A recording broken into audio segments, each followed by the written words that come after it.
जिसकी जितनी संख्या भारी उसकी उतनी भागीदारी या तत्वाने प्रत्येक जात समूहाला न्याय मिळाला पाहिजे, सत्ता संपत्तीचा वाटा मिळाला पाहिजे असं कुठल्याही संविधानिक चौकटीवर विश्वास ठेवणाऱ्या माणसाला वाटतं.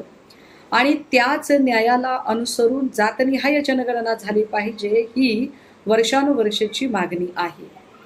या मागणीवर आत्ता भारत सरकारने केलेली घोषणा निश्चित आशादायक आहे.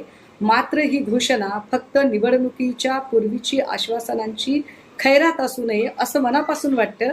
कारण 2019ला अशाच पद्धतीची घोषणा राजनाथ सिंगजी यांनी केली होती.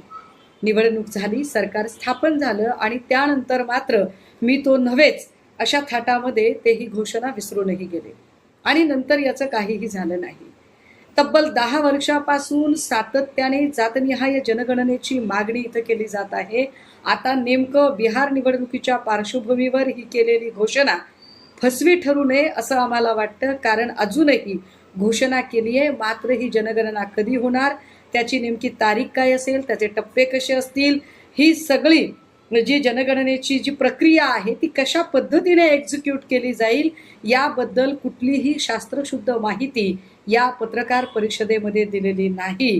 हे फार उल्लेखनीय आहे आणि म्हणून जातनिहाय जनगणना निश्चित झाली पाहिजे, परंतु त्याचे फक्त आश्वासनांचे ढोल बडवण्यापेक्षा त्याची प्रक्रियात्मक अंमलबजावणी नेमकी कशी असेल याची सुद्धा मांडणी करणं गरजेचं आहे.